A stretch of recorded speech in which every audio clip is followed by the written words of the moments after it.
ఇదే RTV app వార్తల్ని క్షణాల్లో చదివే అవకాశం ఉంటుంది. ఒక న్యూస్ పేపర్, ఒక టెలివిజన్ ఛానల్ మీ చేతుల్లో ఎప్పుడూ ఉంటాయి.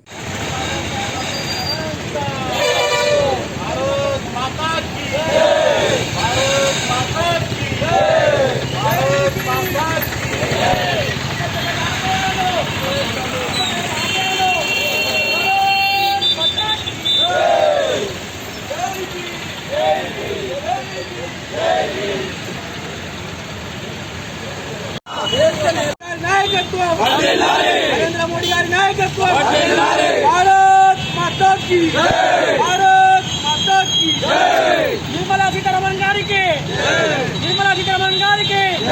భారత్ మాతా కీ నరేంద్ర మోడీ గారి నాయకత్వం.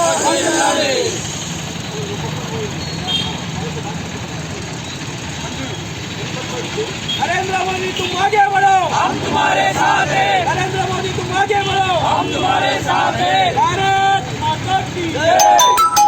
जय जय जय माता. भारत भारत भारत माता. जय जय जय जय जय माता. भारत भारत भारत. పార్లమెంట్లో మన ఆర్థిక శాఖ మంత్రి నిర్మలా సీతారామన్ గారు వరుసగా 8వసారి బడ్జెట్ ప్రవేశపెట్టింది.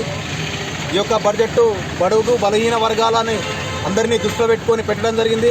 ఎందుకంటే మనం గమనిస్తూ ఉంటున్నాము, దాదాపుగా 33 రకాల ఏదైతే ఔషధాలు ఉన్నాయో, దీర్ఘకాలిక వ్యాధులు ఉన్నాయో, క్యాన్సర్ అటువంటి వాటిపైన ఈరోజు ధరలు తగ్గించి వాళ్ళకి సేవ చేయడం జరిగింది.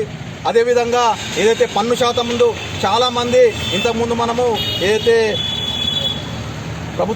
కేంద్ర ప్రభుత్వం 2000 రూపాయలు వ్యవసాయ సహాయ నిధిగా ఇస్తున్నదో దానికి అర్హులు కాలేదు. ఎందుకనంటే ఐటీ ప్రాబ్లం.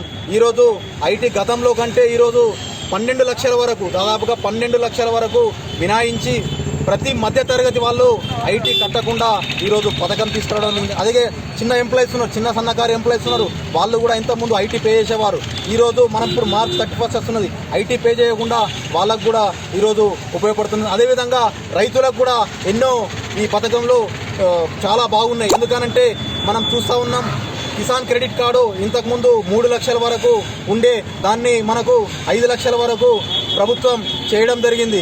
అదేవిధంగా ఇవే కాకుండా కొన్ని ఎలక్ట్రికల్ వస్తువులు కానీ, ఎలక్ట్రానిక్ వస్తువులు కానీ, వీటిపై కూడా ధర తగ్గించి ప్రతి ఒక్కరూ భారతదేశంలో ఉన్న వస్తువును యూజ్ చేసుకోవాలని కేంద్ర ప్రభుత్వం మనకు ఈరోజు ఈ పథకాలు తీసుకురావడం జరిగింది. అదేవిధంగా మేడ్ ఇన్ ఇండియా అనే ప్రోగ్రామ్ని, అంటే భారతదేశంలో తయారు చేసే వస్తువులపైన రేటు తగ్గించి ఈరోజు మనం ఉత్పత్తి చేసే వస్తువులను ప్రోత్సహిస్తూ మేడ్ ఇన్ ఇండియా పథకాన్ని కూడా ధరలు తగ్గించి కేంద్ర ప్రభుత్వం ఈ బడ్జెట్ పెట్టడం జరిగింది.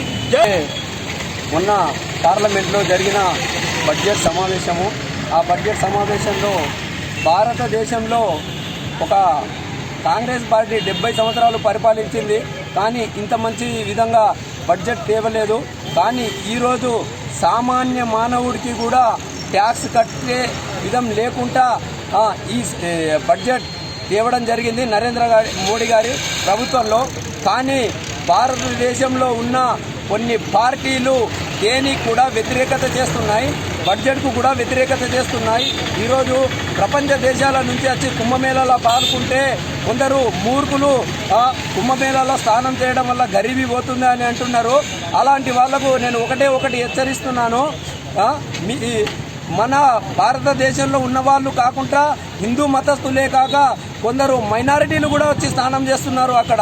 కానీ నువ్వు హిందూగా పుట్టి మీరు హిందూగా వెళ్ళి అక్కడ కుంభమేళాలో స్నానం చేయకుండా పర్వాలేదు, కానీ హిందువుల మనోభావాలు దెబ్బ తినే విధంగా మాట్లాడకూడదని చెప్తున్నా. మరిన్ని వీడియోస్ కోసం ఛానల్ ని సబ్స్క్రైబ్ చేయండి, లేటెస్ట్ అప్డేట్స్ కోసం వాట్సాప్ ఛానల్ ని ఫాలో చేయండి, అండ్ లింక్ డిస్క్రిప్షన్ లో ఉంది.